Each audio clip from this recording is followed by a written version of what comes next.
everyone in the hall to please be seated because a very important session is about to begin. Everybody at the gates, can I please request all of you to take your seats so that we can begin with the next session?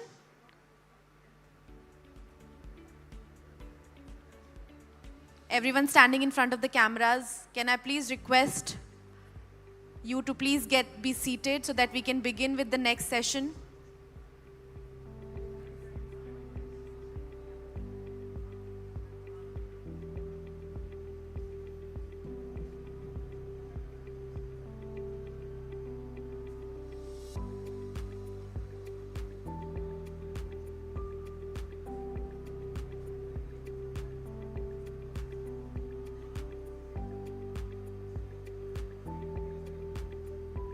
Everyone standing at the back of the hall, request you to please be seated so that we can begin with this important session.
Ladies and gentlemen, I hope you have taken your seats. We are about to begin with an important keynote address.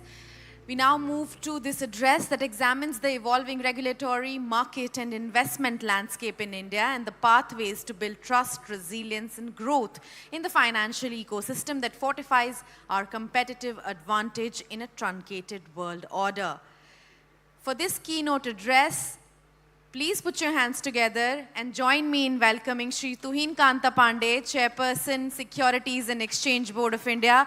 Ladies and gentlemen, a huge round of applause for the SEBI Chief.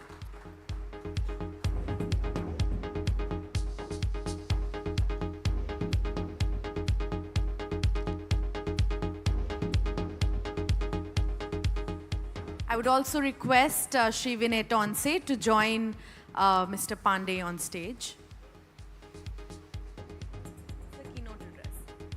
And before that, we'd want SEBI Chief to say a few words to us.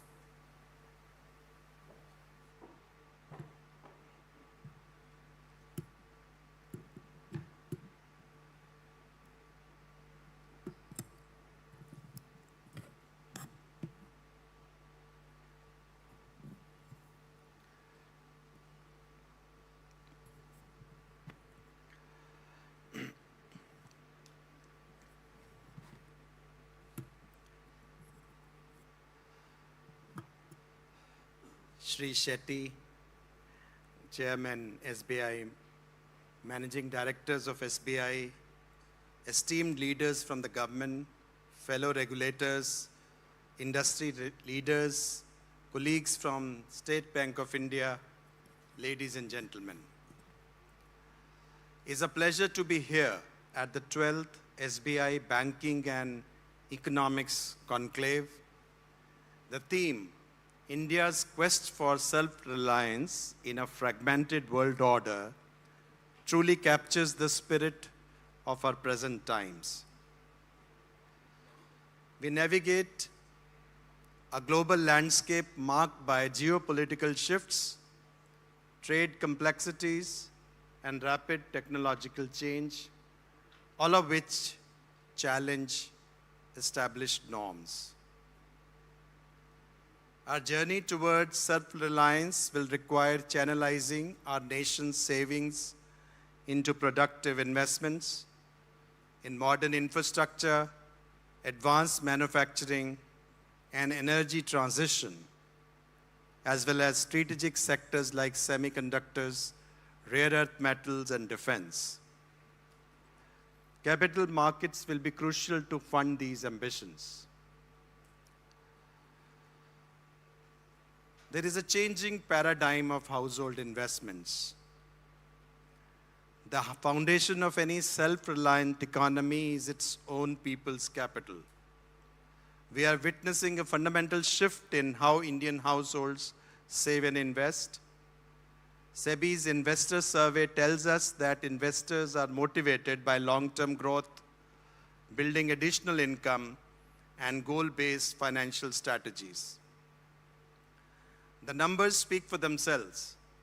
The count of unique investors in our capital market has surged from just over 38 million in FY 2019 to nearly 135 million now.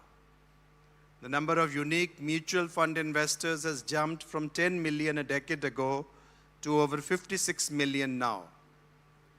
Household savings channeled into mutual funds grew at a CAGR of 24% between 21 to 25, far outpacing the 9% growth in bank deposits.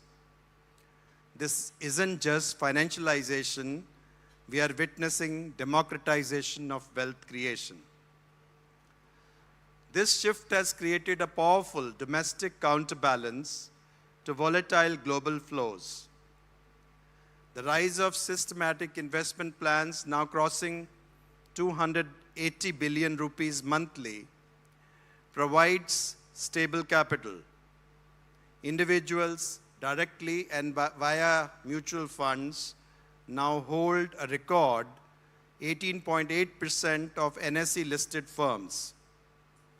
Our domestic strength now provides stability in a fragmented world. In the current financial year alone, equity and debt issuances have crossed 7 trillion rupees. A strong IPO pipeline indicates continued confidence in our markets. Instruments like REITs and InvITs have channeled significant capital into vital real estate and infrastructure assets. AIF commitments channeling risk capital into the unlisted space have grown at a CAGR of 30% over the last 5 years. Municipal bonds, though nascent, offer a direct route for cities to fund their own development. Nevertheless, India still remains a predominantly bank-led economy. Outstanding bank credit to industry and services stands at 91 trillion rupees, while outstanding corporate bonds stand at 54 trillion rupees. This highlights our primary challenge and our greatest opportunity. Deepening our equity, bond, and alternative investment markets is imperative to diversify and provide an alternate source of funding for our ambitions. In a fragmented world, our markets have to be investor and issuer friendly.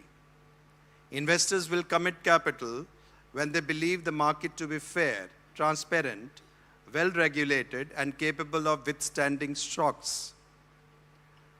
Our enterprises need more than just a resilient market. They need an efficient one. This is where easing norms of doing business become crucial. SEBI's role is a dual one, to ensure market integrity and to be an enabler of efficient capital formation. Let me touch upon some of the key reforms taken by SEBI. Let me see the bucket of ease of doing business, just a few of them. Fundraising timelines. IPO listing timelines have been shortened to T+3, while rights issue timeline has been reduced to 23 days from average of 317 days taken earlier. Simplifying documentation. The placement document for qualified institutional placement has been streamlined by eliminating duplication of information which is already public. Large issuer listing. Changes have been recommended to allow scale-based guidelines for issuers to list with lower initial public float, public offer, consistent with market absorption capacity and minority shareholders' interest. Timeline to meet MPS has also been rationalized with due regard to liquidity. Anchor investor norms. The number of permissible anchor investors has been increased. Registered life insurance companies and pension funds are now included in the portion reserved for anchor investors. Let me come to the other developments as well. AIFs. We have reduced the minimum investment for large value funds from 700 million to 250 million to facilitate higher investor participation. Steps are being taken to promote the adoption of accredited investor status in our ecosystem. Corporate bond market. SEBI has focused on opening this market to retail investors. Face value of corporate bonds has been reduced to rupees 10,000. Online bond platform providers have been introduced to facilitate online transactions in bonds. RFQ platform has been introduced for secondary market, and liquidity window facility introduced to provide exit options to retail. Regulatory framework has also been issued for green bonds, social bonds, sustainability-linked bonds, etc. However, much more needs to be done to deepen this market. REITs and InvITs. Strategic investor category has been expanded to allow REITs and InvITs to attract capital from institutional investors. Classifying REITs as equity is also expected to further enhance liquidity of these instruments. Let me come to some of the measures on market integrity. Cyber resilience. A comprehensive cyber security and cyber resilience framework has been mandated For all regulated entities, smaller intermediaries will be supported by NSE and BSE by setting up a Market Security Operations Center. Governance in MIIs. These are first line of defense. Measures have been taken to ensure they always prioritize public interest over commercial considerations. Stress testing MF schemes. These norms for small and mid-cap MF schemes directly enhance market resilience, requiring fund managers to ensure prudent liquidity management. Secure payment modes. UPI has transformed payments in the securities market, we all know. But the valid UPI handles and the SEBI check utility of SEBI, which we have introduced from 1st of October, has created a secure digital pathway for investors, ensuring that payments go only to registered intermediaries. Around 440 billion rupees of investor funds have entered the capital markets since October 1 through these validated UPI handles. Surveillance. Our revamped in-house systems are using AI and data analytics to generate alerts for manipulative trading patterns. We'll keep our regulatory framework for algorithmic and high-frequency trading updated to ensure fairness and transparency. Social media platforms. Digital platforms are being actively monitored for misleading content. We have escalated over 1 lakh pieces of such content to be taken down by the platforms. I have to also acknowledge some of the steps taken by RBI for the capital markets. The increase in the IPO financing limit for individuals from 1 million to 2.5 million will enable deeper retail participation in larger public issues. RBI has also enhanced the limit for lending by banks against units of REITs and InvITs while removing the ceiling of lending against listed debt securities. This will make these instruments more attractive as investment avenues. The government has also recently specified municipal debt securities as eligible for repo and reverse repo transactions. They can now be used by banks and institutions for short-term liquidity management.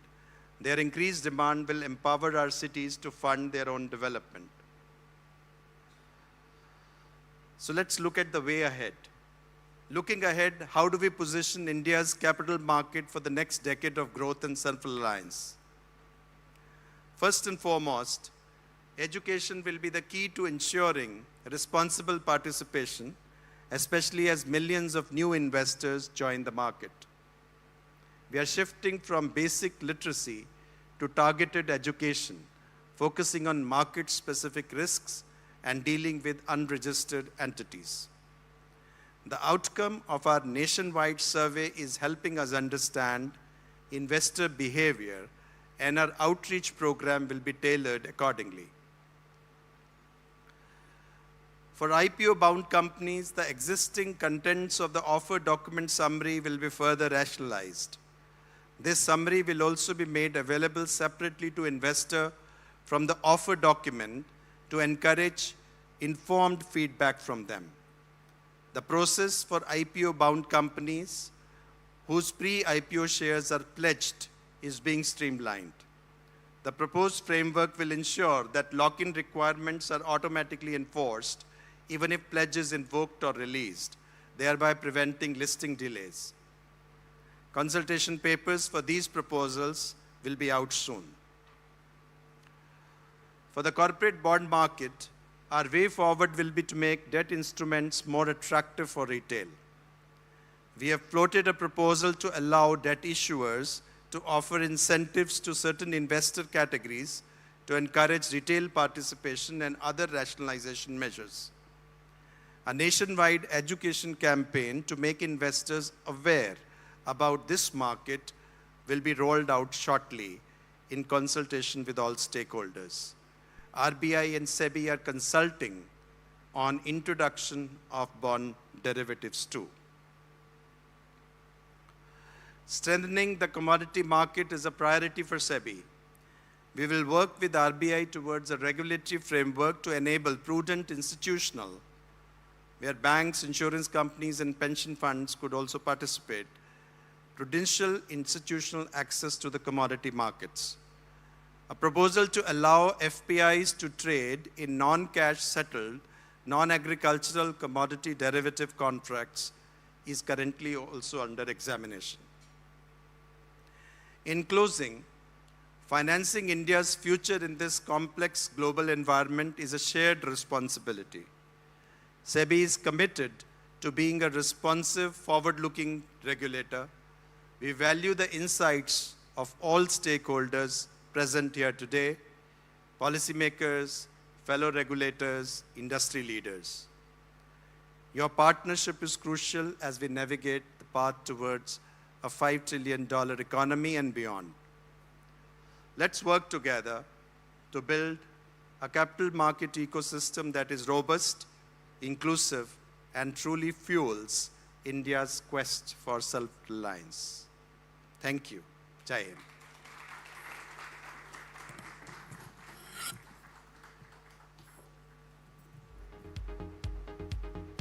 Thank you, sir. Thank you for those encouraging words. Now may I please invite on stage Sri Vinay Tonse, Managing Director, RBNO, State Bank of India, to moderate this session of Q&A with the SEBI Chair. Ladies and gentlemen, please give him a huge round of applause.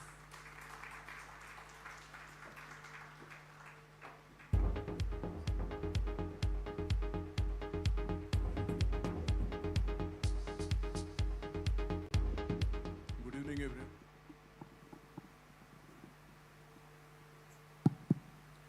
Good evening, everyone, and Mr. Pandey, thank you, sir, for making it here. Despite I know that you had a very, very busy schedule today.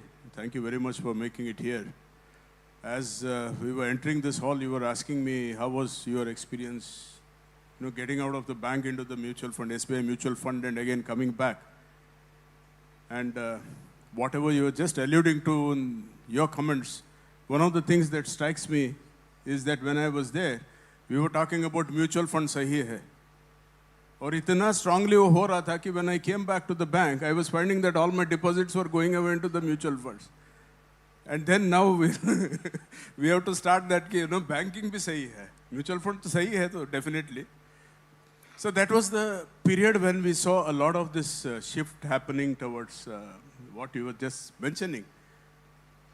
And in that context, sir, I just start with I will have some questions which I have for you on my own, and then we open up because there's a lot of demand coming for asking questions on many requests. So before opening up, one particular point, sir, democratization of wealth creation is what you just mentioned. And if you go back a few years, around maybe 2014 or 13, when originally the definition of financial inclusion had come, there were actually three pillars. One was Jan Dhan, basic access to formal systems of banking.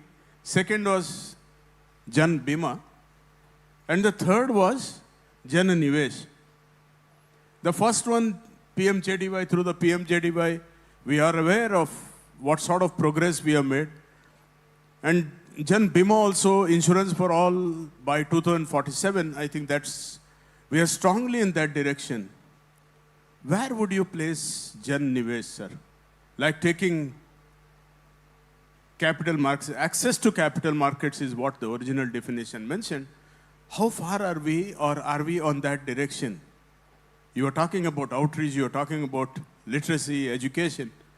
Where are we on that? It's a very good question. Also the fact that, Jan Nivesh has to be also understood in terms of more holistically, in terms of balanced portfolios. And I think we are, many a time, we are only looking at segments like the banks are looking at, there's a certain amount of money the people should be having a fixed income portfolios. The fixed income portfolios could be a bank as well as the bonds. And there could also be, insurance and pensions. And there could be then some certain allocation for commodities maybe, and as well as the securities and the mutual funds. Now, I think this is the more holistic education that eventually we should be able to do rather than a very segmented way which we are there, like you are saying, mutual fund sahi hai, bank sahi hai, सब insurance भी सही है, pension भी सही है, actually सब कुछ सही है.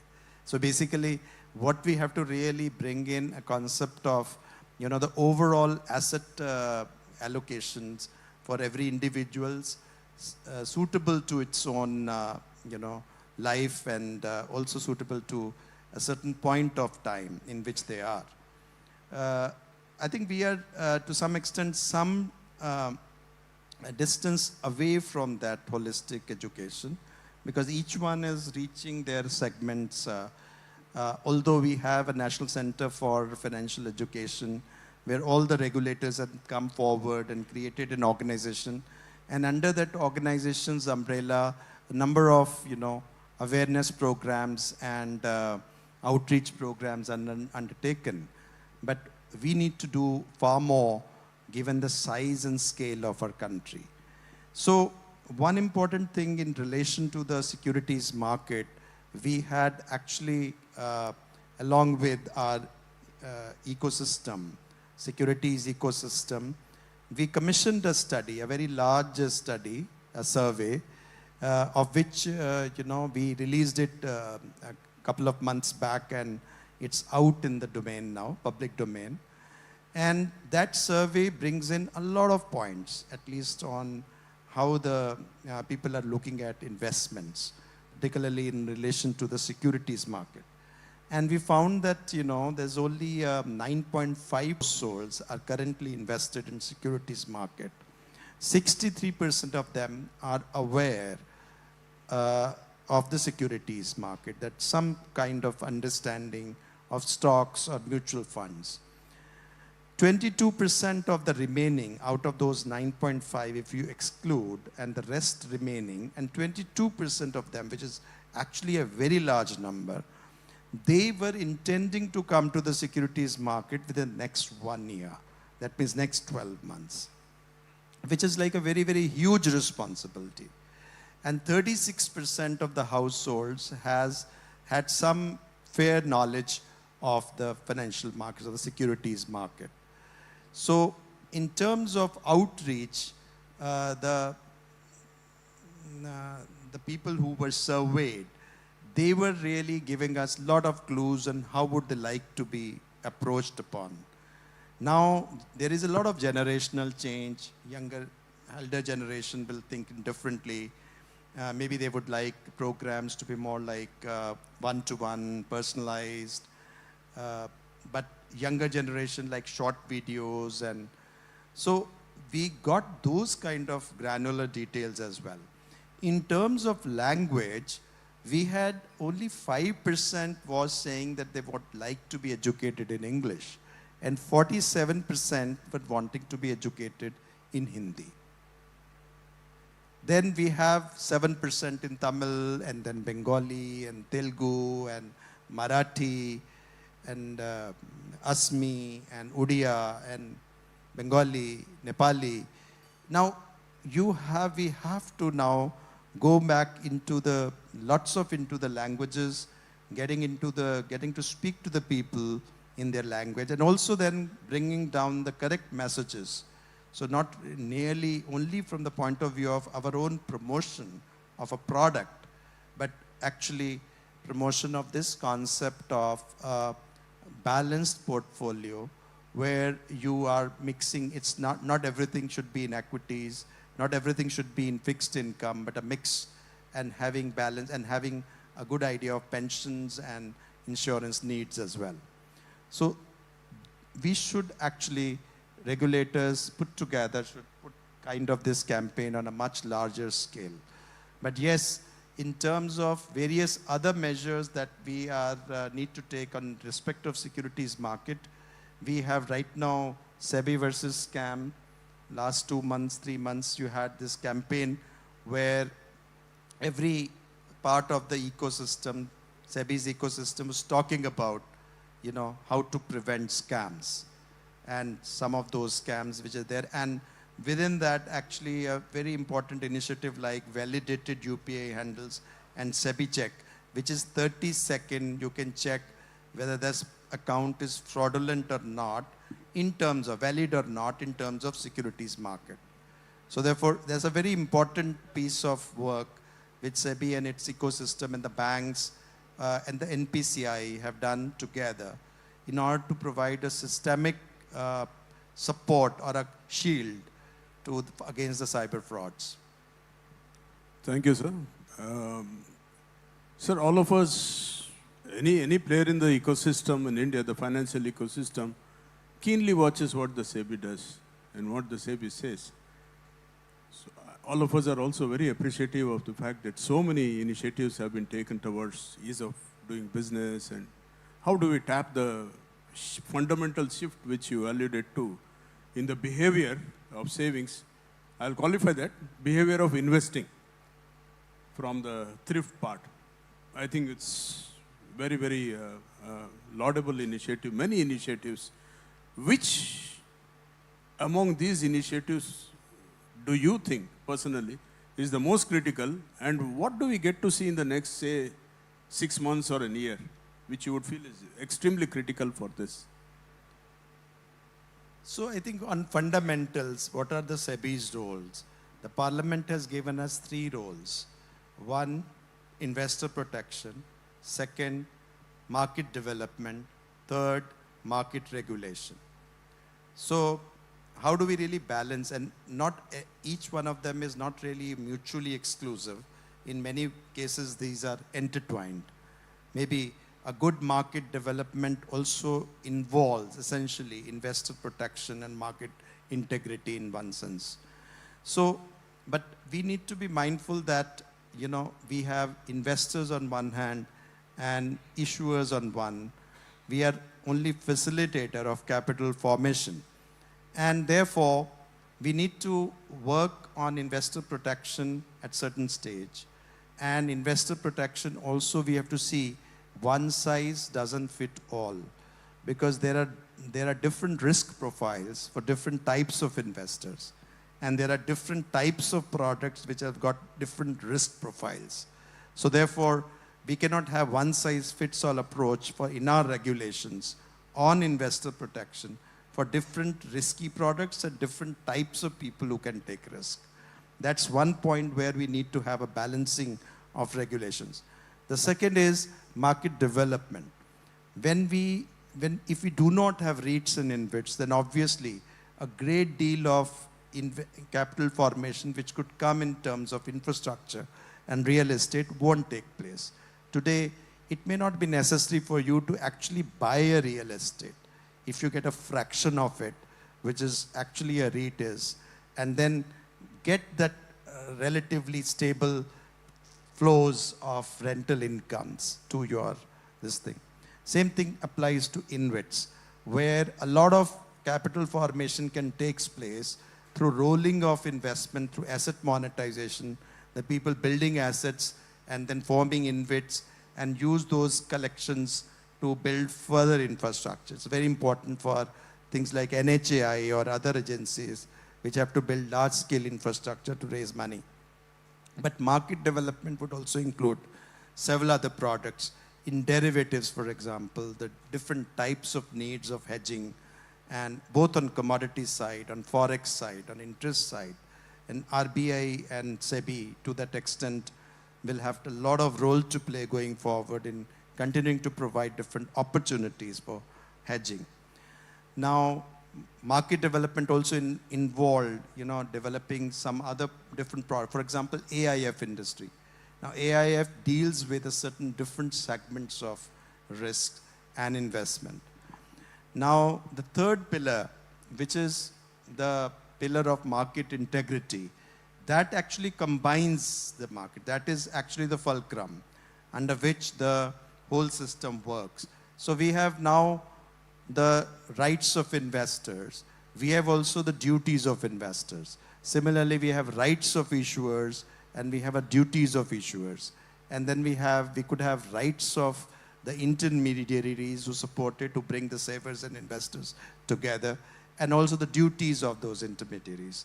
And therefore, the entire ecosystem, an efficient ecosystem, and whenever we keep in mind regulation, I think regulation should be the right regulation, the optimum regulation, regulation that would be actually fit for purpose, contextual. It should be also, cost effective. We should see these elements, and maybe we can build up our regulation making capacity accordingly, and also look at our previous regulation and update them or right size them or rationalize them accordingly. Thank you, sir. So just one more question from my side before I open it to the participants today. Sir, we have seen rapid transformation of the Indian capital markets of late, and technology has been behind it. Of late, you have also spoken about the disruption or the apprehensions that can come out of such technological disruptions. Do you have anything specific in what is it that gives us the anxiety? I think there is nothing to feel anxious about it, except that we must move with technology in tandem. Technology is a great enabler. Technology can also pose a threat in terms of if risks are not managed properly. So therefore, we have to just go on with this. Like, for example, the algo and algorithmic trading and HFT trading. This is actually a fact of life. And it has been enabled in a certain way with certain guardrails. And accordingly, I think we have to keep on saying that with every technology also comes, or every innovation also comes accountability. So therefore, it has to remain together, and the regulators need to work with industry and the technology players to always keep our technology updated. However, I see that, in some ways, we have some important things to note from the quantum computing, because that will be a fair amount of, I think, could be disruptive, very disruptive, if we don't take the necessary measures well in time.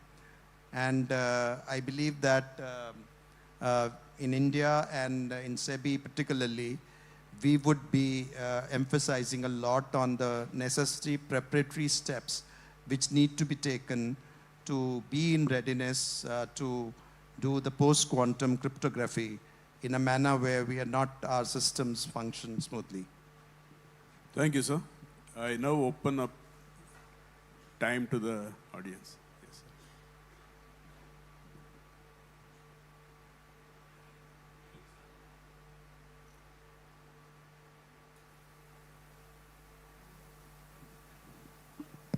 Yeah, good evening, sir. You mentioned about commodities. It's something which I'm very passionate about personally as well. Could you, sir, elaborate on what really we are looking forward to? Because it is one market where there is a lot of hope and where there is a lot of need, but that market hasn't really done as well in India as it should in terms of offering the ability to hedge for all the participants. So, sir, what is the plan SEBI has for deepening and expanding this market? Which market, please? Commodities, sir. No, I think commodities market in India are definitely not as it should be, given the India's size. We know that in many jurisdictions, commodities markets are even bigger than the equity markets.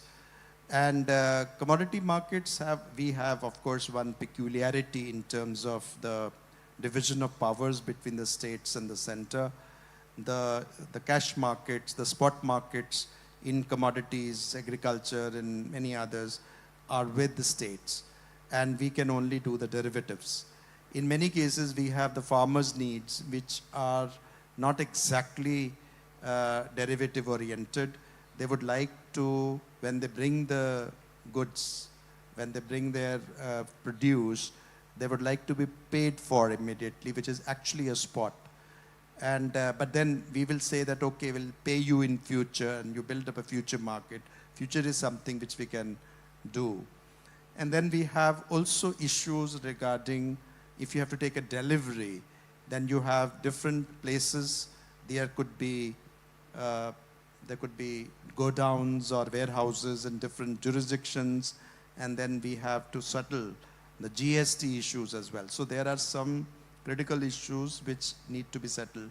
So we've created a working group for agriculture commodity derivatives, which are now looking at all these issues, and once this report is there, we should be able to carry it forward, take it up some issues with the government to resolve, and also some of the issues which SEBI can resolve, and some of the issues which the industry and their industry participants can resolve. And then you have non-agricultural side, which is also fairly big, and you can have several kinds of contracts which can come in. If you see that, you know, even the base metals, we aren't really doing in every base metal as well.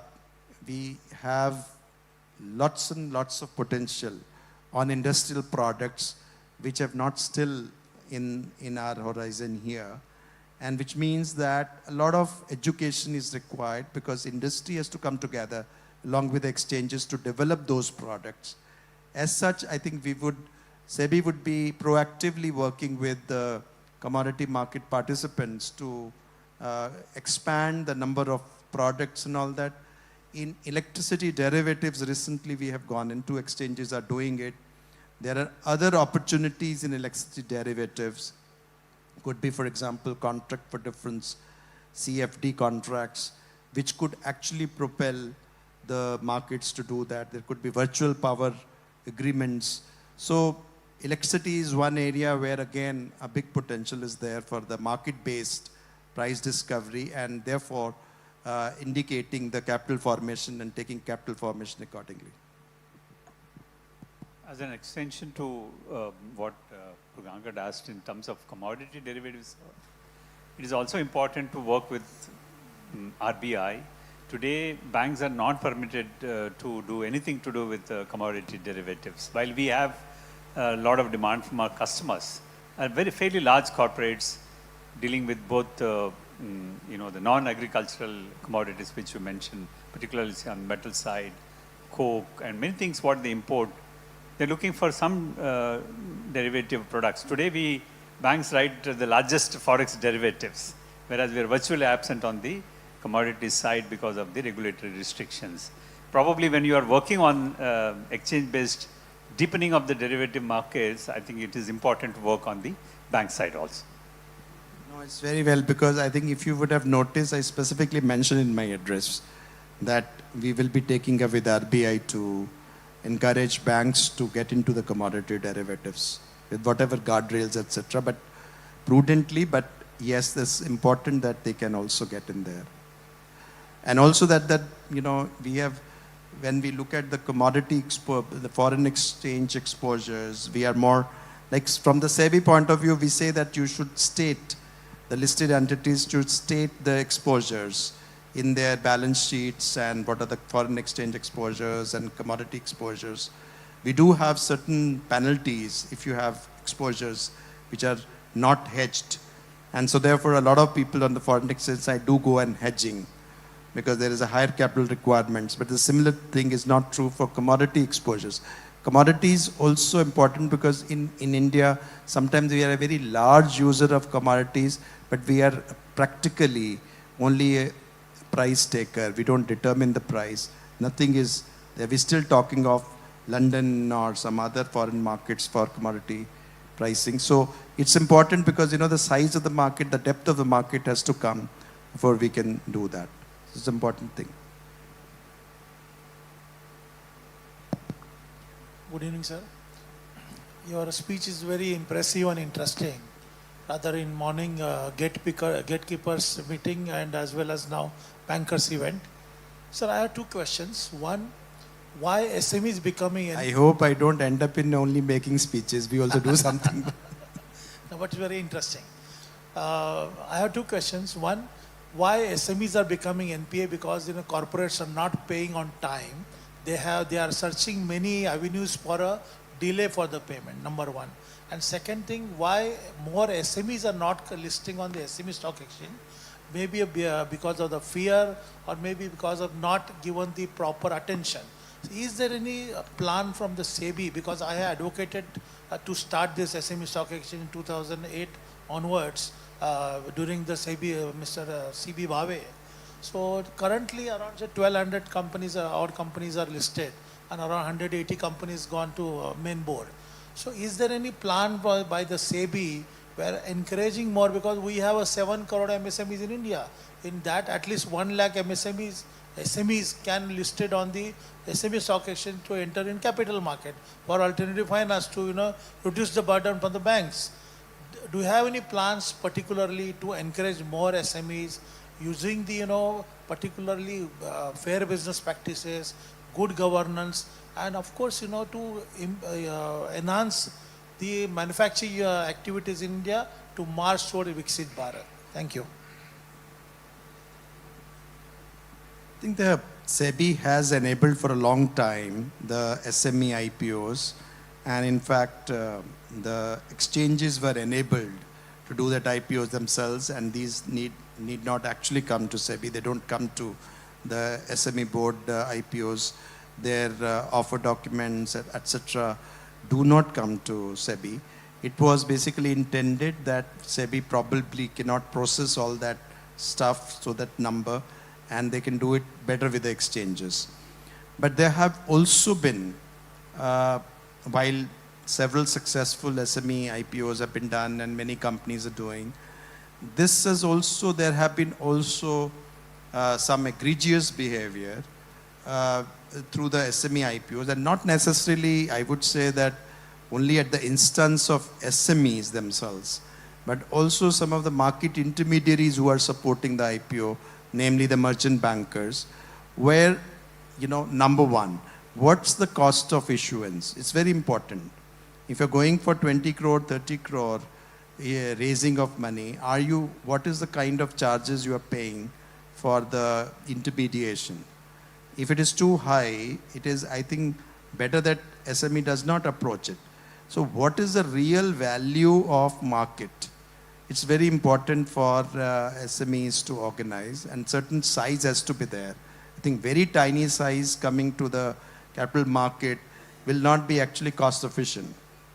The second, there has been also egregious behavior we have noticed in terms of people actually doing a scheme, many of the people doing a scheme to siphon off the investors' money.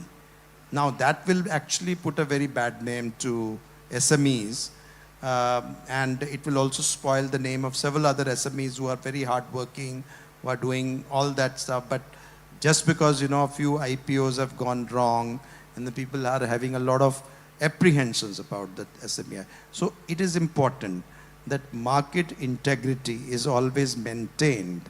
While there could be a certain amount of business risk inherent in any business, but once you raise a money for an IPO, you obviously cannot divert the money if it is not for intended purpose. And you can't really spend from general corporate purpose huge amount of money. And certainly you cannot use the money and roll it through different accounts and siphon it off. There have been cases around that. I'm not saying, I'm not stereotyping, I'm not generalizing. I'm only saying that we have to tread with caution in terms of bringing credibility to SME IPO market, and some measures, for example, SEBI had to take in order to dissuade, because earlier profit was not also there. And now we said a certain amount of profitability, certain number of years in the last 5 years, you should be profitable. You should not be able to do so much of money for only general corporate purposes and so on. So this was also brought in. So I would say that we should take a balanced line. Definitely there would be a lot of scope for good SME IPO. But I would like to sit with SME associations and others and exchanges and banks, and to really work out what is a kind of model which we can have. What could be a cutoff point at which we would say that it will be viable for the companies to come and list, and also what could be the safeguards in which we will continuously maintain a certain high level of integrity into this market. Thank you very much. Good evening, sir. Taking a clue from what you have just mentioned, sir, So SME IPOs are very attractive when it comes to the investment point.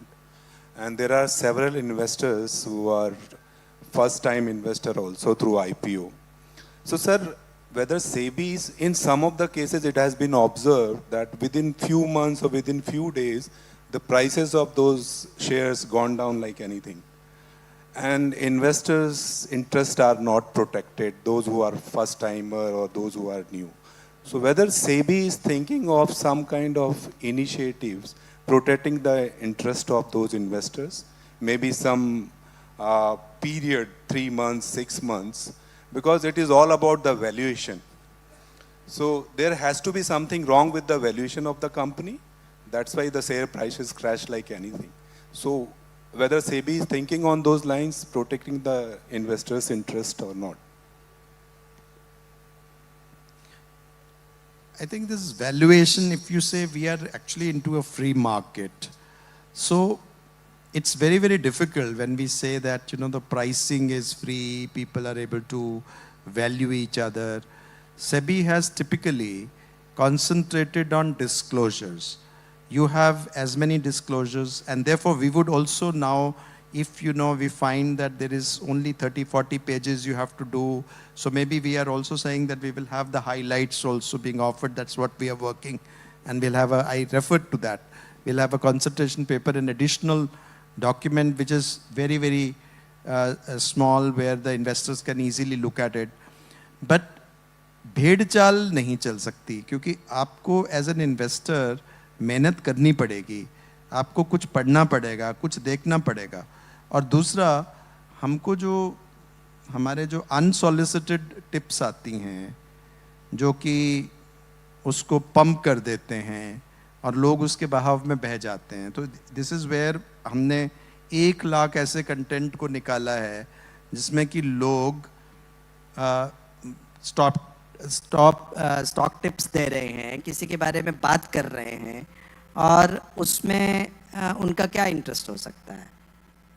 तो सेबी ने ऐसे cases भी पकड़े हैं जिसमें organise pump and dump है कि आप 10 लोगों को ले आइए और वो आपके बारे में अच्छी बातें करें, आप स्टॉक को बढ़ा दीजिए, उसके बाद प्रमोटर्स ही उसको स्टॉक में अपने आप को सेल कर देंगे और रिटेल के पास जो दूसरे इन्वेस्टर्स हैं उनके पास आ जाएगा और फिर स्टॉक प्राइस गिर जाएगा. तो इस तरह की स्कीम्स भी सेबी ने पकड़ी हैं और बहुत सारे ऑर्डर्स हमारे पास हुए हैं. सो अब इतनी बड़ी मार्केट है, उसमें egregious behaviour and all that. Only thing is we have to see how we are able to, and therefore it requires a lot of ecosystem approach कि जो मर्चेंट बैंकर्स हैं वो कितनी ड्यू डिलिजेंस कर रहे हैं ऑन प्रमोटर्स क्रेडिबिलिटी. क्या वो ये चीज़ें देख रहे हैं कि जो इंटेंडेड पर्पस के लिए पैसा जा रहा है कि नहीं. Even we have now ask exchanges, they are also doing some physical inspections to do it, कि आप देखिए कि जाके वहाँ पे जो क्लेम किया गया है वहाँ प्लांट भी लगा है कि नहीं लगा है. सो I think we have to continuously monitor the situation, and constantly our efforts should be to promote good business and catch hold of the, you know, scoundrels and punish them. Hello, sir. So India being mostly like a saving-based economy, and in the last few years we can see like the under income tax, the government is offering like income taxability on the income and disallowing various deductions. One of such deductions was under ATC, wherein we used to get benefits for investing in the mutual funds. And basically, as per the new taxation, the government has actually led to having a higher fund flow in the hands of the youngsters who are earning a good chunk of money. So how are we planning to get these funds into the system, wherein the youngsters will be like given some sort of benefit under the taxation to invest in the mutual funds? देखिए, जो नई tax regime है उसमें तो वैसे ही 12 लाख तक आपको कुछ देना नहीं है टैक्स, तो वैसे ही सरकार ने सबको टैक्स कर दिया. तो जो नई टैक्स रिजीम के हिसाब से आप अपना डिसाइड करिए, हर चीज़ आप टैक्स से क्यों जोड़ते हैं? You ultimately you have to calculate what returns you are getting. So this whole approach कि there will be a lollipop and then only I'll do that. उससे तो हम 5 ट्रिलियन 10 ट्रिलियन इकोनॉमी नहीं बन सकते, क्योंकि इधर की पैसा सरकार का पैसा ले दिया, आपको दे दिया, उससे तो कोई बात नहीं बनती. एक्चुअली इकोनॉमी में पैसा जनरेट होना चाहिए, आपको रिटर्न मिला. सरकार को तो अपना पैसा चाहिए in order to do the infrastructure and to do all that stuff that we have to do. So therefore, I don't think that approach is trying to really spoon feed you in order to say that you will get this concession, so you buy an insurance, you get this concession, so you do that. This kind of an approach has already been done away with. The question is, the youngsters today, they are not really looking for this. In general, they would be looking for their own, they are much smarter. They look at their investments. Yadi log, after this regime also, if money is not staying with the banks too much in the saving banks accounts and quickly it is going into investments, तो लोग कुछ सोच समझ के investments कर रहे हैं. उसमें बिना टैक्स के भी तो investments कर रहे हैं.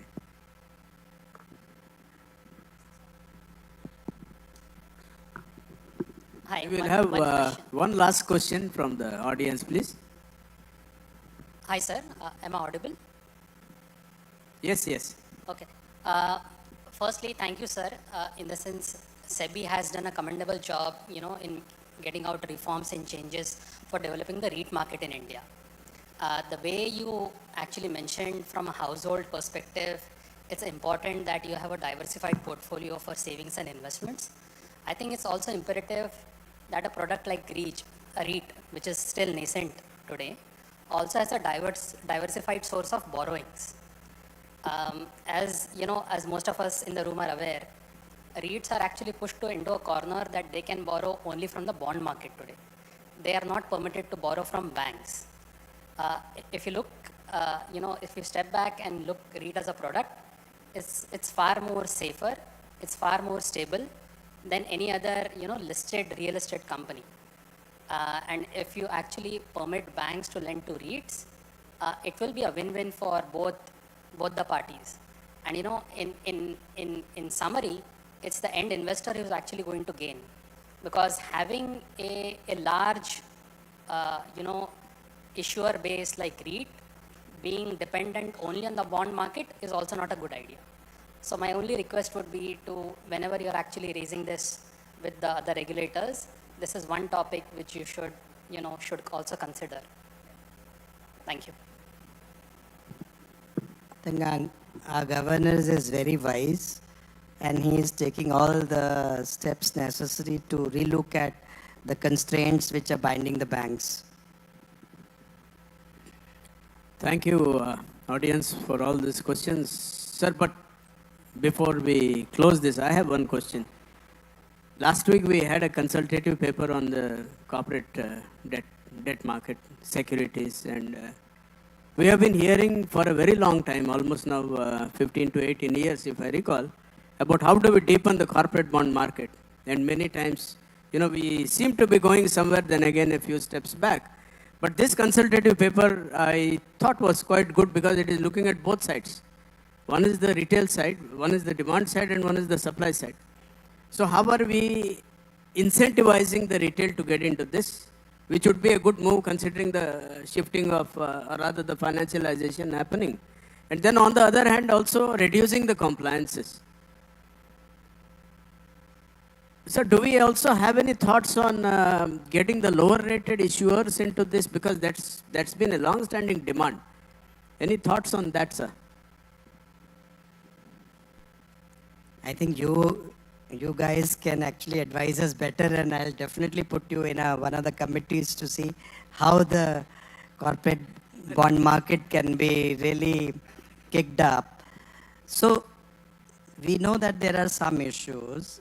One is that, compliance burden, etc. We will look at it, in some respects, for the bond issuers and the equity issuers, we have actually equated, including the intermediaries, those who deal with the bonds and those who deal with the equities, we have to some extent, in SEBI, we have just borrowed it from equity and put it on the bond. I think bond is a different thing, and we can have a much better, much less complying thing for the people who are dealing with that.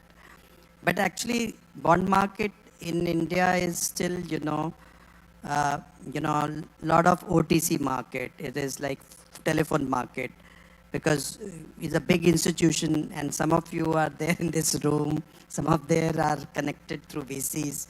Most of them you are doing in OTC market. Now, OTC market, what we have done is to bring you to the EBP and at least say, okay, you bring and do some price discovery there, but volumes are not coming up. So that is one.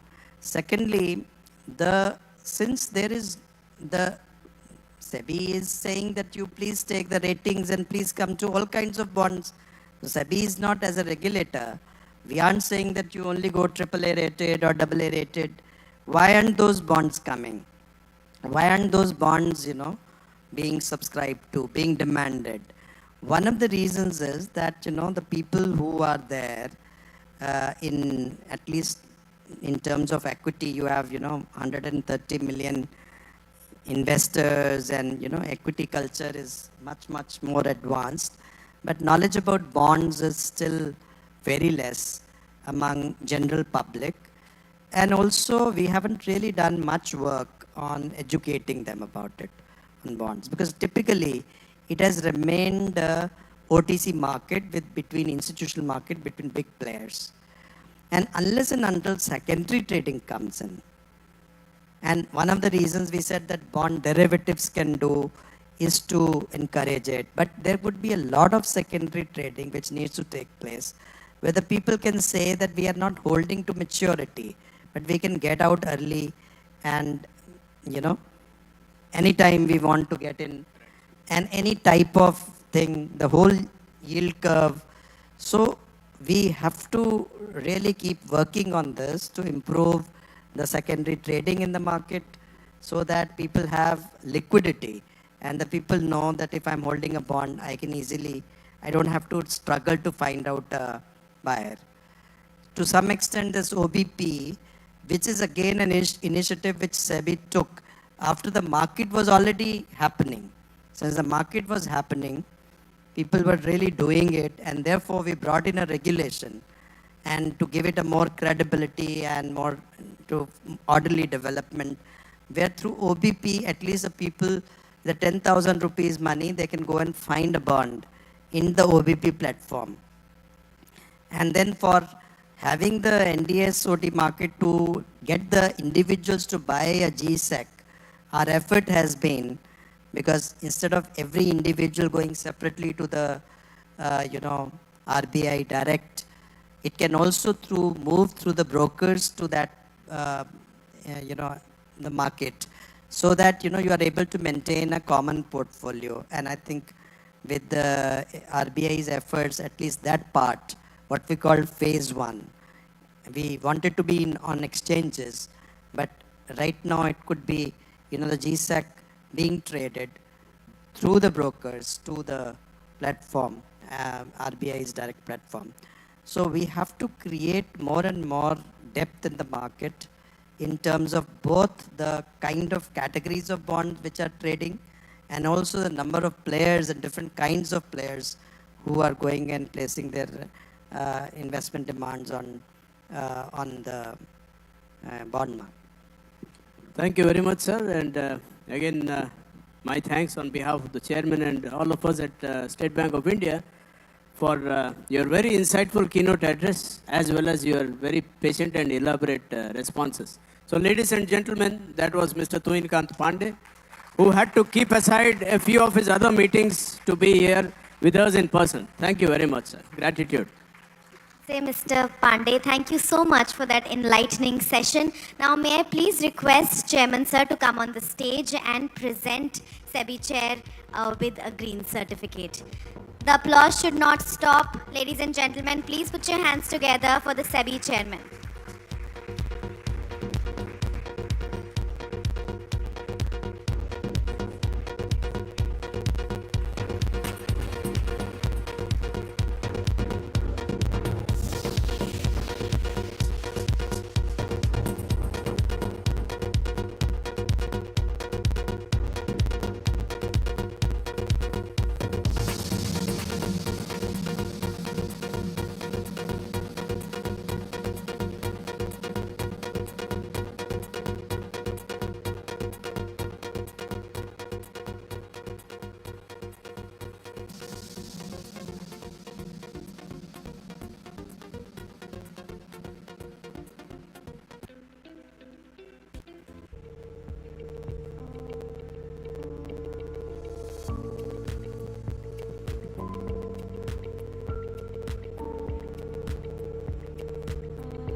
Ladies and gentlemen, please take your seat because the next session is about to start.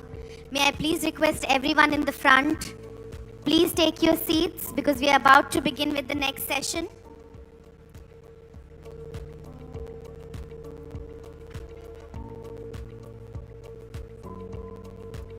Everyone gathered around the hall, around the gates, and in the front of sofas, please sit down, please have a seat. We are about to begin with a very important session.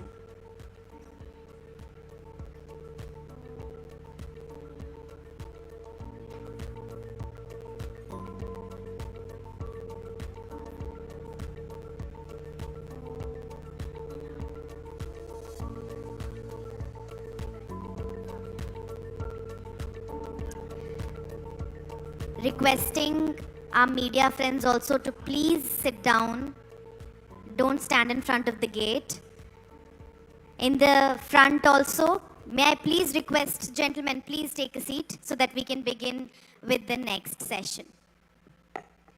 Now, our next address focuses on the evolving future of the financial services in channeling resources, financial deepening and digital inclusion, enhanced credit delivery, protection of the customer, and pioneering role of the banking sector in an expanding economy.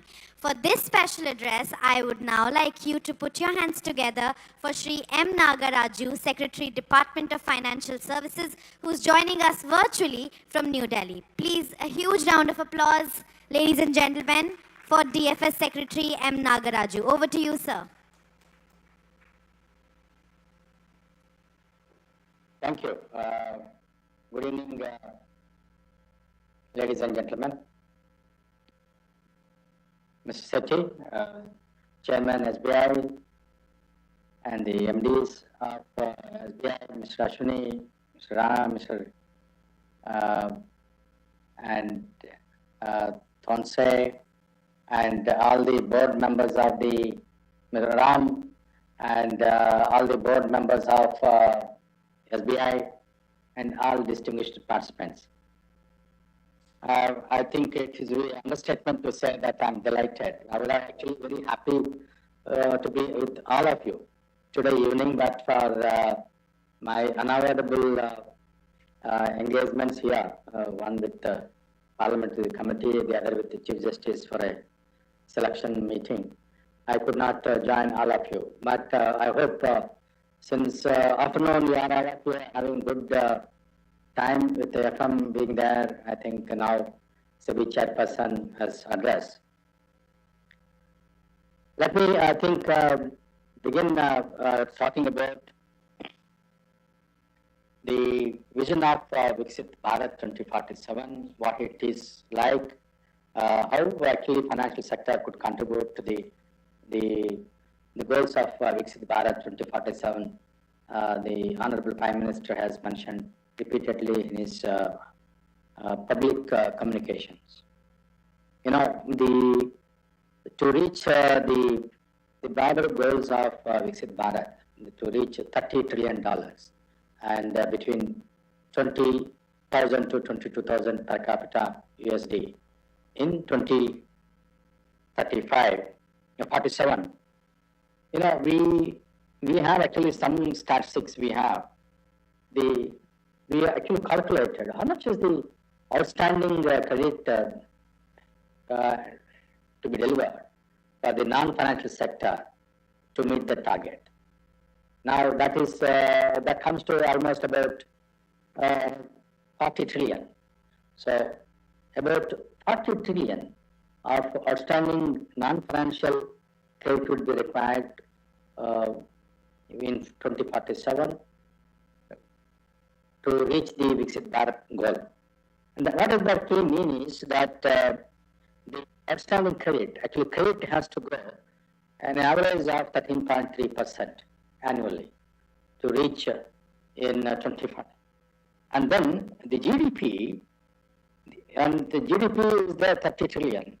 Also, it has to have a CAGR of almost 9.3. Now,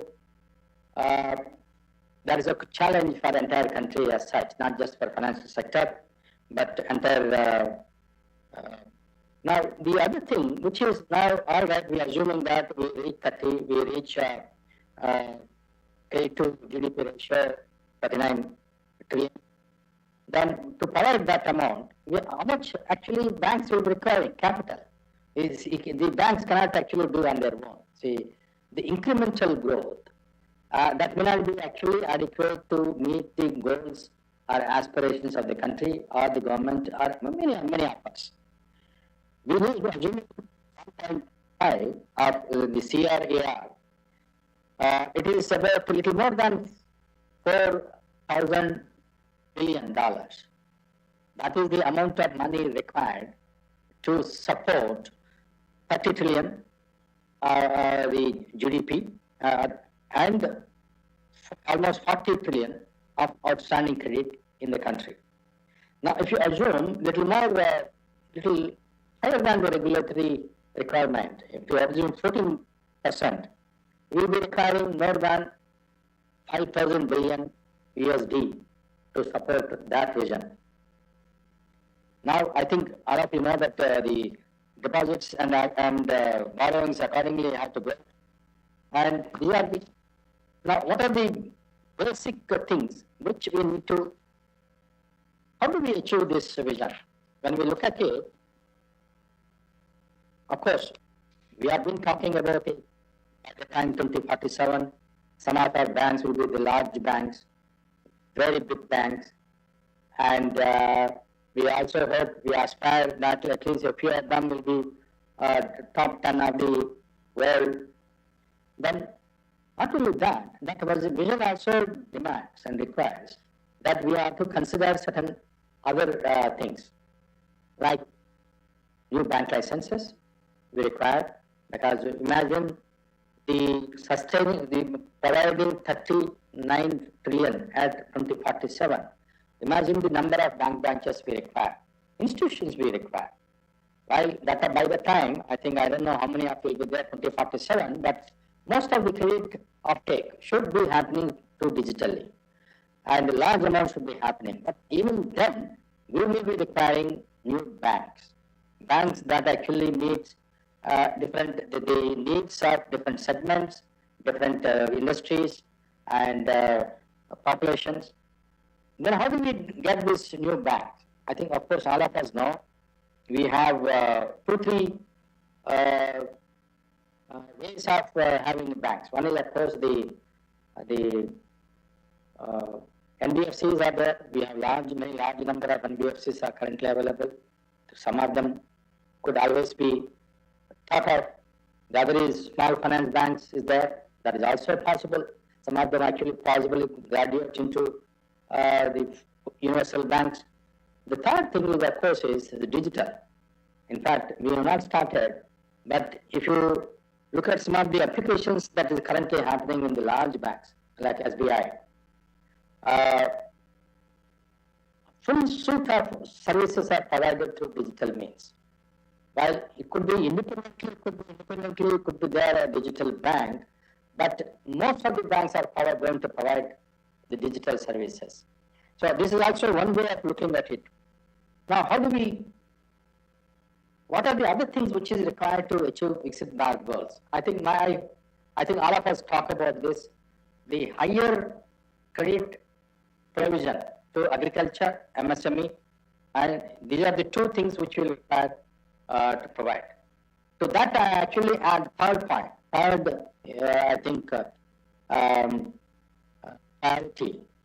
Educational loans. Educational loans, any child that is admitted to college should be able to get education loan, so that actually will be a ladder for aspiring higher standards of living. In fact, that's how people graduate into middle class or upper middle class. In fact, our education uptake is very low compared to many countries. We need to do that. Imagine the country's population, why we are actually very slow on disbursement of the thing.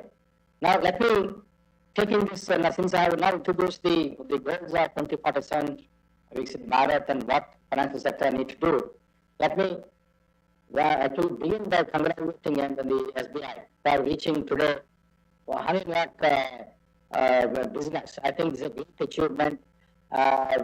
It's actually one of the very good days of for the Indian banking sector as such. One of our own banks reaching that kind of level is not only a matter of pride, but also shows our commitment to ensure that we can actually remain one of the best banks in the world. Let me also say that about a month ago, SBI also declared as the most consumer-friendly bank in the world by the magazine in Washington, D.C. I think chairman has received that award also. I think this is all actually top speaks. While I speak SBI, it also shows our overall general, the banking, PSB's health and strength. And each of us actually are doing very well. Let me tell you why I'm saying this. In fact, last week when I spoke, I told that the NPAs, the net NPAs of scheduled commercial banks and the public sector banks declined, let's say, almost 8% in 2018 to 0.52. Now, after the results are out for this quarter, you know what has happened? It has declined from 0.52 to 0.45 for all the PSBs. And that's it. The circular decline, this is one. Let me also tell you, gross net NPA again declined from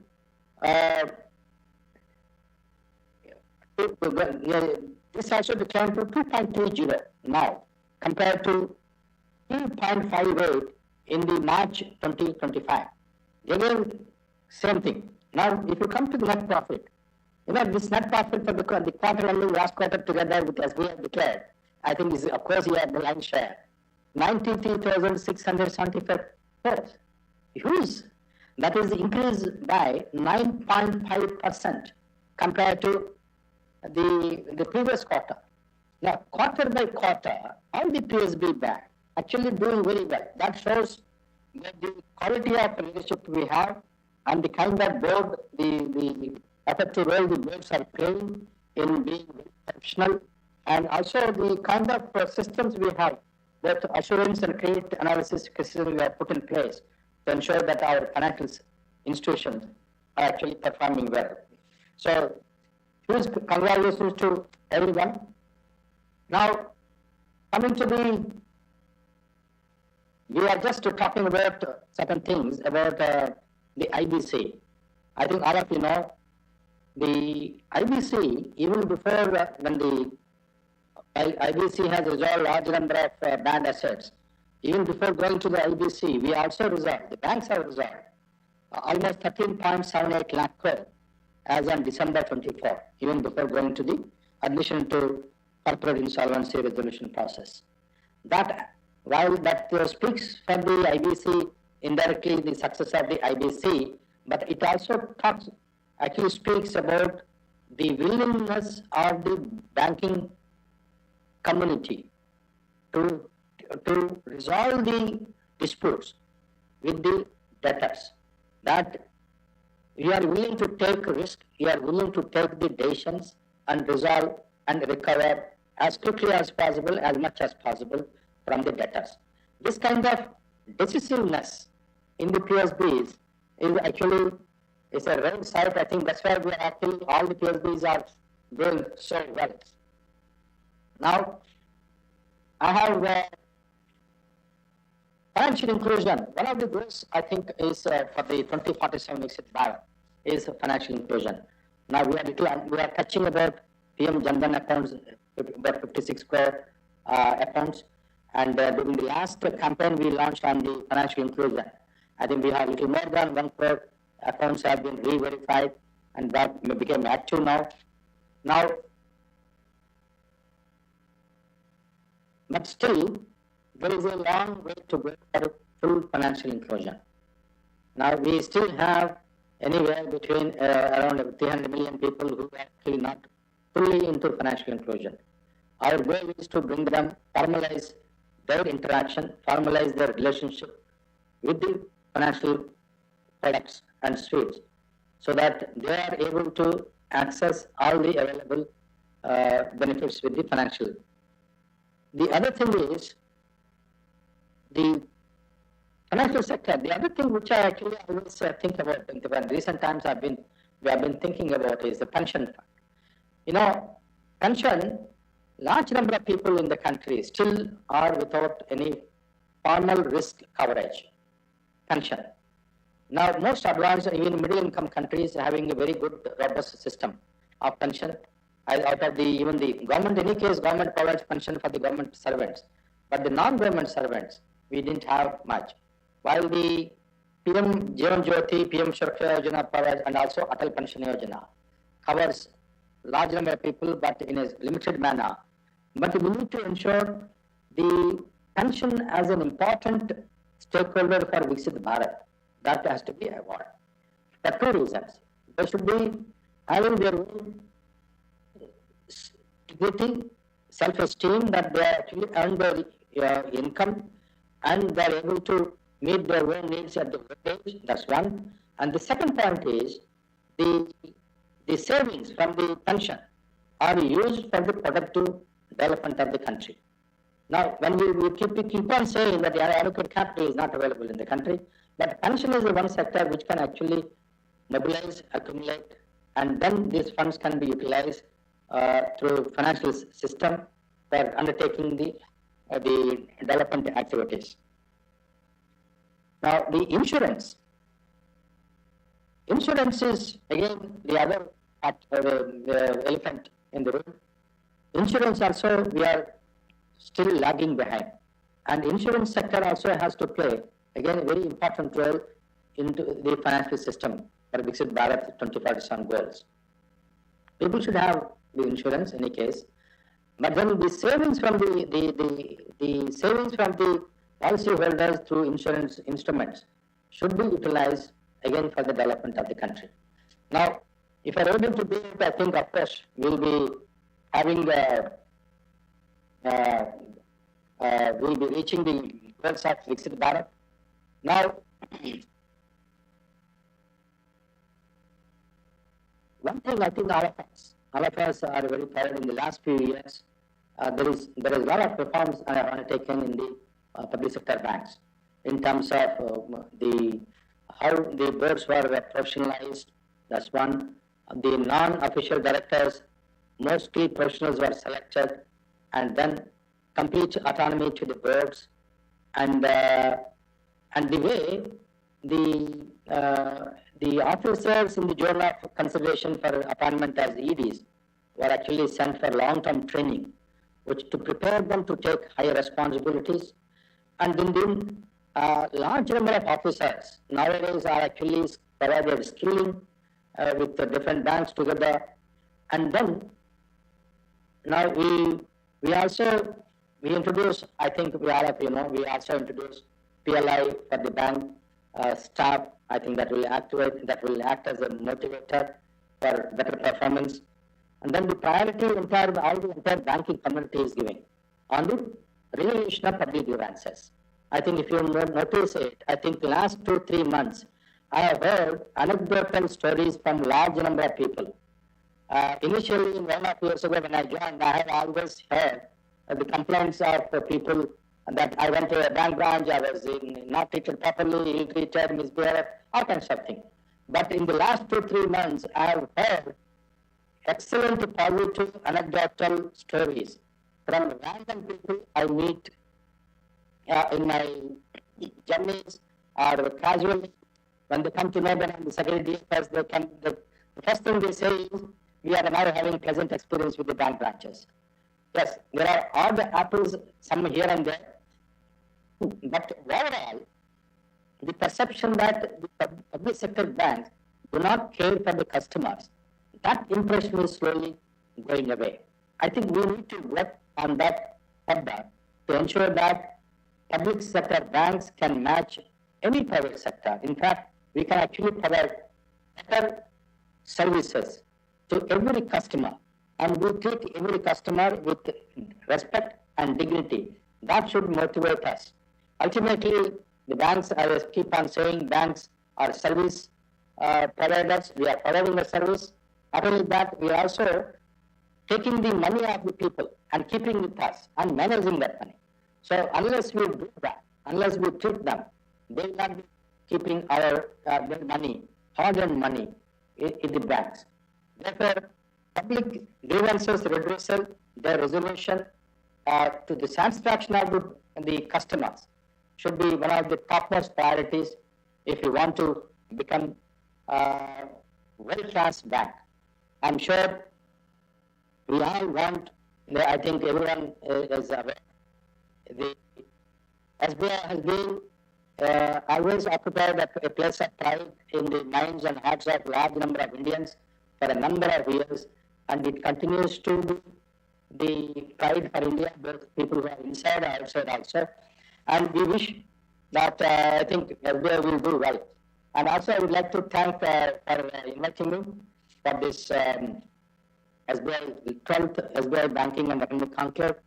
I would have been actually, I would have been happier to be personally present, but because of these unavoidable reasons, I could not be present.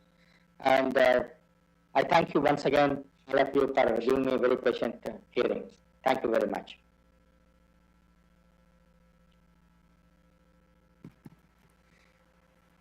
Thank you so much, DFS Secretary, for joining us virtually. We'd like you to stay for another 10 to 15 minutes to answer a few questions. May I please invite on stage Ashwini Tiwari from SBI to conduct this short Q&A session. Huge round of applause, ladies and gentlemen, for Managing Director CBNS at State Bank of India. Over to you, sir. Good evening, sir. As you rightly observed, we would have loved to have you here, but thank you for joining us. And I'll have a couple of questions, sir, and if you permit, we will have some audience questions as well. Yes, yes. So, sir, just taking the cue from what you just spoke, I think the task before the banking sector is cut out. You mentioned a figure of 40 trillion of credit, and today at 182 trillion rupees, we need to grow at around you said 13.3%. So I think the chairman is already in sync with you. He's upped the guidance from 11-12 to 12 to 14%. So we, at least at SBI, we are already working on that Viksit Bharat goal. But you are right, sir. To increase this, today we are at around 4 trillion and we have to go to 30 trillion in 22 years. That's 7.5 times. Now, even if we assume the same credit to GDP ratio, which is around 50-55% now, the banking sector will need to grow by 7.5 times, the credit part of it. So that's a massive thing in terms of scale, in terms of the number of customers, the deepening, etc. Now, on that count, while the banks, the public sector banks are doing well, the private sector are also doing well, in your view, to handle this kind of scale, there is enough potential in India for sure, looking at the growth. But to handle this kind of scale, what do you think, which areas the banks should strengthen themselves on so that they're able to handle this volume and this scale? I think, thank you, Ashwini. I think all of you agree with me. When you say the first thing I think is always to preserve what we have. Means whatever systems we are having, protecting them, preserving them. That's the fundamental principle. The second thing is,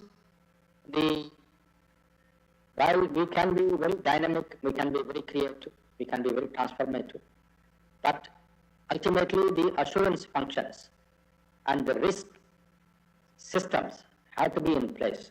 They are the two things I think we should be very mindful when we are going very big. I'm reminded both Damian as well as Berkshire. You know, Berkshire has now, I think, few hundreds of billions with them now, cash. They are not investing in companies. Now, what they say is that this is a very uncertain world. And in the uncertain world, if we invest it, we lost it, we'll be doing damage to our shareholders. So they're not investing, they're actually keeping cash. And Jamid also is saying same thing. He has a lot of cash in the JP Morgan, but he is not investing anywhere. And he says that no, this is the world is, I can't predict the world. And he is keeping cash. Now, these are the two people, I think all of us, all of you agree with me, most respected finance guys in the world. They are betting on with cash now because of uncertainty. So therefore, the banks should be very alive to the risk. It's not just blind growth or we take shortcuts or we take risk and move. No. The risk systems have to be very diligent, dynamic, and assurance functions of the banks should provide confidence both to the shareholders as well as depositors that their deposits or their money is safe with the bank. That is the fundamental thing. The second thing I actually see is the MSME. I think all of you know how much employment it contributes, how much it contributes to the total exports of the country, and we have many schemes to support MSMEs. But despite that, MSMEs still require a plethora of support systems to enable them to grow bigger. Because in any case, big companies, large companies will be very few in many countries. Ultimately, it is the smaller micro enterprises that drives employment as well as innovation and quality. Now, MSME credit, how do we do it? Now, I'm very glad. I think SBI is doing it. Now, the digital lending that SBI has started for MSMEs, I think you have now crossed almost 50,000 crores last month. So this is the one area where we should target more MSME. The second, of course, agriculture. While basic agriculture is very important, I think we should continue to support the credit through Kisan Credit Card and otherwise. Agricultural value creation, supporting agricultural value creation, like warehouses, godowns, these cold storages, trucks to carry, this kind of a thing actually also required to be supported by the banking community. This is how the next growth phase comes. So I think these are some of the things, the next growth of the sector. Yes, sir. Thank you for that response, sir. Actually, there are 2-3 things which you said earlier and now also. First thing, what we have to be preserved and strengthened. And I think one of the things which you mentioned earlier in terms of customer service at the branches, which is improving, but can do better, and physical setup is as important, physical touch. This is exactly the same thing the Honorable Finance Minister mentioned in the afternoon, where she said that we should not just go completely digital, it should be a mix of digital plus physical touch by people. So I think that's very, very important, and I think your focus on the assurance function is equally important. I mean, we all talk about technology as a great enabler. Well, that is there, but it has to be supervised, and assurance function have to keep an eye on whatever risks are developing. So that's really important, sir. On agriculture SMEs, sir, as you are aware that not only SBI, but public sector in general is growing at almost 15-17%. So that's a good story. Better than the corporate side, sir. So therefore, hopefully we'll continue this. In terms of your earlier statements about niche banks, you mentioned that while banks are becoming larger, and there are also plans, maybe they can become even larger as per government plans to come into top 10, top 20, but there will still be a requirement of niche banks to take care of niche requirements of community, etc. Sir, can you elaborate on what you mean by niche requirements which might have to be done by niche banks? No, I meant niche bank means, I think niche banking has a very wide meaning. I think all of you know that innovation increases probability if you are focused. And, my sense is, I have my experience in US, and I've seen some of the banks in the US specializing in certain products and specializing in certain line of business. And even in India, South India, there are banks which are known for earlier in Karnataka, Tamil Nadu, Andhra, there are banks which are well known for supporting agriculture or supporting industry and or MSME. There are examples are there. Like similarly in Germany, the German community bank support MSME. In fact, in Japan, SMBC used to be known globally for their support for MSMEs. Now, similarly, there could be, we have now, let's say, NABARD refinances for agriculture. SEBI again refinances for MSMEs. And EXIM, of course, again, trying to support exports from the country. Like this we have, but I think as we evolve, as we move forward, there could be more niche banks of different segments, specializing both products, regions, and including population, so that they will have more confidence on the expertise available in the banks, and that way it also leads to it also leads to a lot of innovation and also technology improvement. So that is what actually I have in mind when I mentioned niche banks. I think you are absolutely right, sir. Part of this has been done in the past by cooperative banks, which of course are being strengthened, needs to be further. Similarly, on the regional rural banks, they all are focused on geographies or communities or areas. So I think that should be strengthened. Sir, one last question from my side. This theme of the conclave is fragmentation of the world in trade and in security, diplomatic relationships. All of this has caused a lot of uncertainty. Now, while India has been a good spot, we have been able to face up to many of these challenges so far. But how do you think the Indian financial sector should be facing this situation, which is continuing to be very volatile and uncertain? I think all of you, yes, the world has been uncertain. I think in the recent times, I think last 4 or 5 years, ever since the COVID happened, the world has been seeing headwinds, uncertainty, and the no future guidance, long-term guidance. Now, therefore, one thing I think we should do as a banking community is we have to step up our risk management capacity and ability and also our practices. And then the capital planning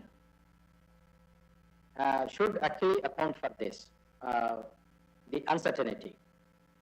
And also the growth capital, we need to have adequate size and buffer of growth capital to meet the uncertainties. Because the financial systems generally collapse when, in fact, any country or the world, only when the banks collapse. So it is important banks that banks are not collapsed. So therefore, you need growth capital, you need a buffer capital, and you need a risk systems, good systems, and then also ensure our credit practices are very robust and reviewed regularly, because the firms may produce for local consumption, may also export. But unless we look at their market, unlike in the past, the banks used to lend based on whatever criteria, the same credit due diligence. And then we never used to really check if it's a diversion, misutilization, or fraud.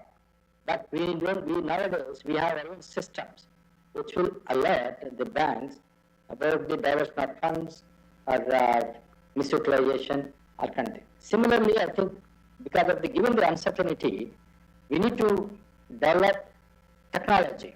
And you need to develop, I think, more AI products so that we are always one step ahead of the crisis, so that we will be able to prevent. And even if it hits other sectors, the banking community is able to rescue that. Ultimately, the banking community has to rescue any crisis that is happening. No, I think that you brought two very important points, sir. One, the nature of capital as a risk-absorbing buffer, not only growth part, so that banks need to be adequately capitalized. And of course, the second is how do banks are able to weather the crises and uncertainties better. Now, in this, while underwriting quality surely has improved across the system quite a bit, but the follow-up part where banks are able to absorb these signals and global signals and supply chains, etc., into the models, that obviously needs some more work. So I think that's a very important point. On that note, sir, I'll open up it for questions from the audience. Please ask questions briefly, and we'll request Secretary sir to answer. Go ahead, Mr. Salunke. Good evening, Nagaraj Sahab. This is Chandrakant Salunke, President, SEBI Chamber of India. I'm thankful to you. You have mentioned 10 times about the MSME and SME sector. I've seen the last 15 years of the first secretary was focusing more on MSME credit flow. Sir, you know, the target given by you, all the banks, still we are not seeing the target achieved by the banks. And the Honorable Prime Minister and the Commerce Minister, Finance Minister are insisting to enhance the manufacturing activity tier 2, tier 3 cities. And especially those industries, those enterprises are facing problem to get funding on time. And rather, to setting up the manufacturing units. What is the new concepts, your initiatives, and also the, particularly for enhancing the credit flow towards MSME sector and startups, those are encouraged by the government to set up manufacturing units because most of the startups are coming in the service industry. How we can take forward your vision and bankers' vision, because today morning I heard you at Gatekeepers meeting, and now we are ending day with your speech, particularly highlighting the MSME sector. So I want to hear from you, what is your strategic plan to enhance the manufacturing activity by providing more credit flow and to achieve the target growth, particularly for marching towards Viksit Bharat. Thank you. Chandrakantji, when you know that afternoon I'm going to finish be the last speaker of the evening, you should have actually absented yourself. You are beginning your day and ending your day with me. But on a serious note, see, you are right, the entire banking community, the DFS, the government, the Honorable Finance Minister and the Prime Minister, we all want to provide more credit to the MSMEs. And on this, there is no second thought at all. Now, yes, is it, are we happy whatever growth is there? In fact, compared to the previous year, our total offtake on MSME front is higher. I think that nobody can dispute. As SBI MD has mentioned earlier, our growth in the MSME sector is looking almost 13.5, something like that. In fact, some of the banks, PSB banks, achieved almost 19% something. The SBI itself, I have mentioned, through digital footprint-based lending system, they lent more than 50,000 crores. That is the highest ever they did. In fact, now, are we happy? No. But is it the right way? Are we moving in the right direction? Yes. I actually feel most of my PSB banks are moving in the right direction to provide more credit to the MSME sectors. All of them have launched digital products and providing nimble-footed decisions in giving to the MSMEs. And now, why do we need to that? I think all of you know. Despite, in fact, we have also taken, recently we reviewed the UK Senate Committee recommendations. What more, but how many recommendations we have fulfilled, how many are pending, how many are progressing, and then we find that some need is there. So we will be filling that need also this year for the MSME sector. See, my sense is, given the size, diversity, geographical diversity, and the diversity of products and of the MSME sector, at no point of time one can feel confident that we have achieved all the goals for the MSME sector. Because the MSME sector will keep on evolving, transforming, and becoming it causes different things. So our challenges will always remain. How do we ensure, since it is so dynamic, as the time changes, the policies of both the government as well as the banks and the public sector institutions should be tailored to meet the changing demands and needs of MSMEs. Then only we will be able to meet the goals of Viksit Bharat 2047. I think, sir, you brought a very important point. The MSMEs is not a very varied segment. It's not one type of segment. And the micro, which is about 95%, constantly needs support, and they will continue to come. It's an entrepreneurship development which will happen from micro to small to medium and all. So it will going to be a continuous journey. It's not an end or destination in itself. So I think, and the growth of 15-17% on average and 19% in few cases, plus trades and all are doing very, very well. So I think we are getting there. It will take some time, but the journey is clear. Any other questions from the audience?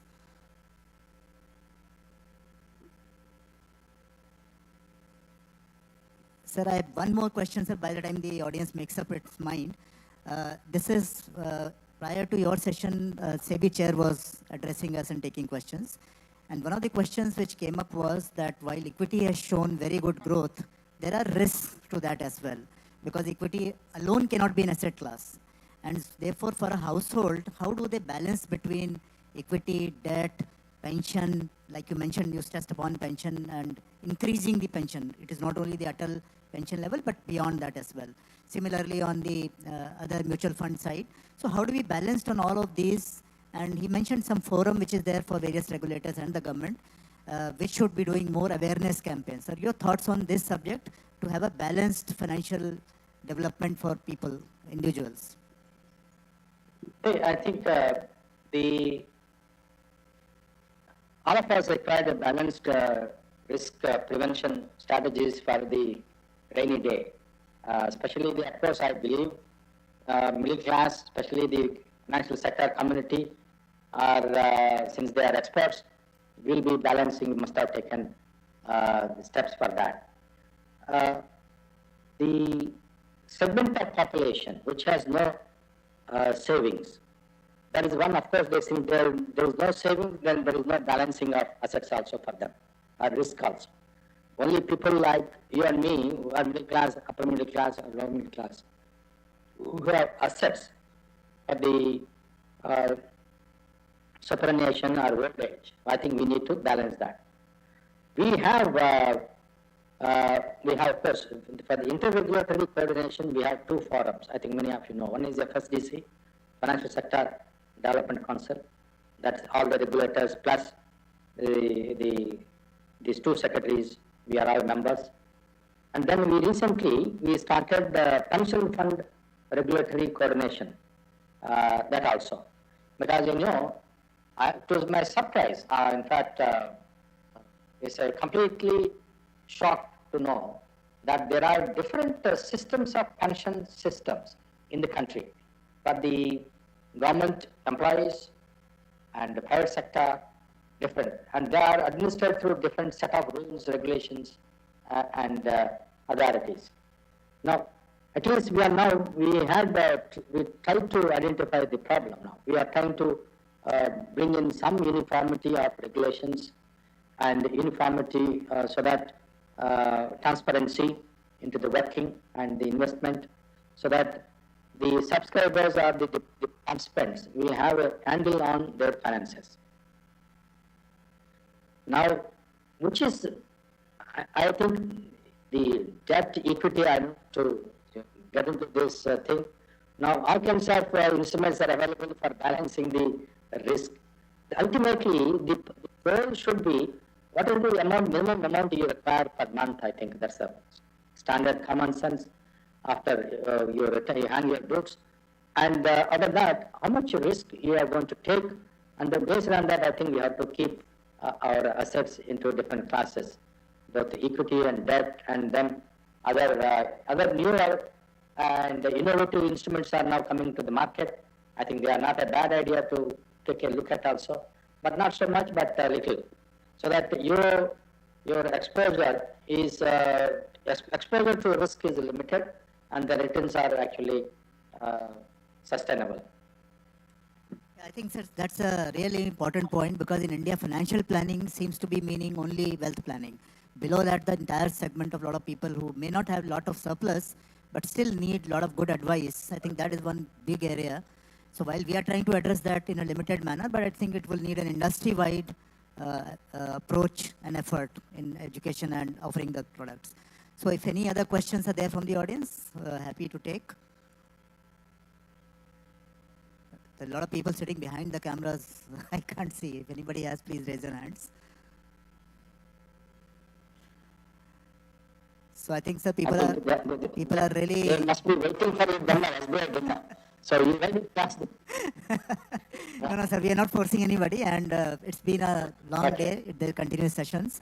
But I want to thank you for your time and sparing the time, and also answering all questions as usual in a very candid and a forthright manner, which is your style.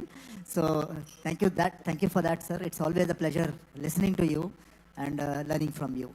Thank you so much, sir, for your time. Thank you. Thank you. Thank you very much. Thank you so much.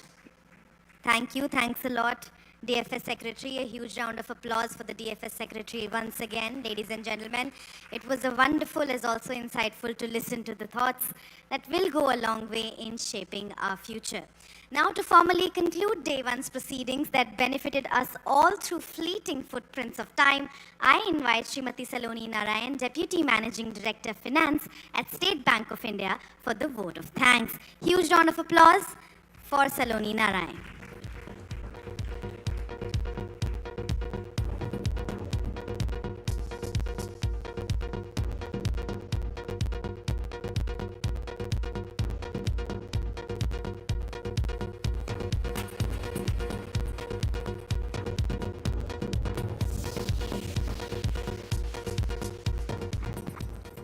Good evening, everyone. Respected Chairman, MDs, Directors on the Board of SBI, all the esteemed guests present here, my colleagues and friends from the bank. I have been given the privilege of proposing the vote of thanks and also doing the wrap-up for day one. I'll try to be as concise as possible. However, it is very difficult to capture the pearls of wisdom that actually came from each and every panelist.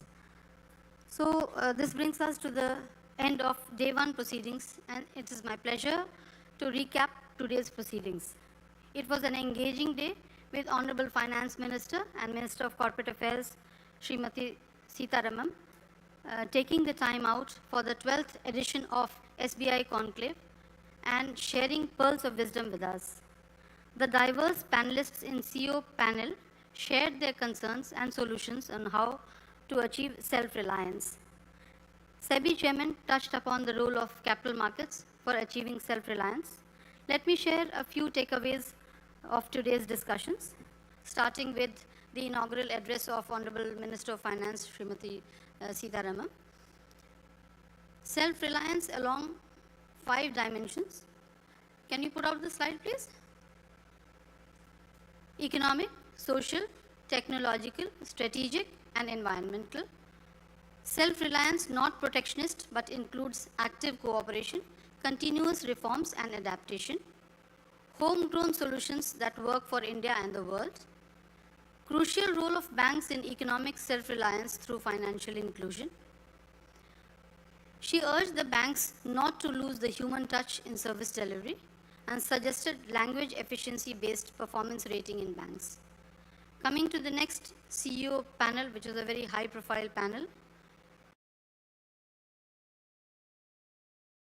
There was unanimity on positive outlook for the India story.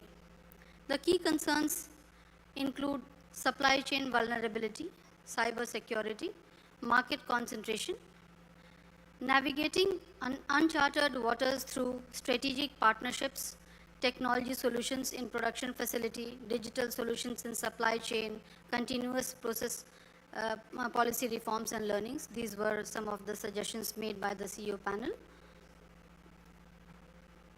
Then was the keynote address by SEBI Chairman, Shri Tuhin Kanta Pandey.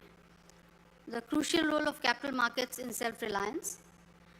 changing paradigm of household investments, democratization of finance and wealth creation in India, need efficient and deeper markets through ease of doing business, use of technology for surveillance to ensure investor protection, financial education for inclusive retail participation. And finally, the special address by Shri Nagaraju sir, Secretary DFS.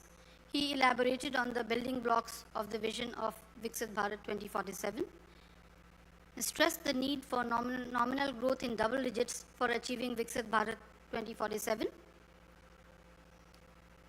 Digital Bharat and digital banking plays a key role. He highlighted the credit penetration to agriculture MSME through financial inclusion. IBC has played a pivotal role in resolution of bad assets. He lauded the performance of public sector banks in all areas, especially strengthening of the balance sheet of the banks. He exhorted the banks to focus on rendering excellent customer service. He also exhorted the insurance companies to improve their insurance penetration. These were some of the very broad takeaways from the discussions that we had. With this, we come to the end of day 1 of the 12th SBI Banking and Economics Conclave. We shall reassemble tomorrow at 9:30 a.m. for day 2. Let me propose the vote of thanks for day 1. I extend my heartfelt thanks to Honorable Finance Minister and Minister of Corporate Affairs, Srimati Nirmala Sitharaman, for taking the time out and setting the context for a day-long thought-provoking sessions. I thank SEBI Chairman Shri Tuhin Kanta Pandey for his insightful address and very elaborate Q&A session, which would have addressed the questions from the audience very comprehensively. My sincere thanks to Secretary DFS Shri M. Nagaraju for addressing the gathering through VC despite his extremely busy schedule. I extend my gratitude to the esteemed panelists for the CEO panel, Dr. Anish Shah, Dr. Praveer Sinha, Shri R. Dinesh, Shri Vikas Kaushal, Ms. Dipali Goenka, and Ms. Upasana Taku. My special thanks to our esteemed chairman, Shri C.S. Sethi, for his guidance and encouragement, without which this event would not have been possible. I thank the MDs and all the directors on the board of SBI. I warmly invite you all to join us for dinner, followed by a breathtaking musical night, which is to be followed and will be led by Shri Shankar Mahadevan and the team. Good night and enjoy the evening. Thank you so much.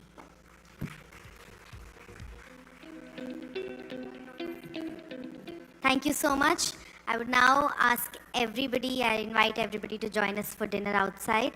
And just for the information of everyone, the musical evening by Shankar Mahadevan will start exactly sharp at 8:30 p.m. I hope to see you all tomorrow at 9:30 a.m. Good night and thank you.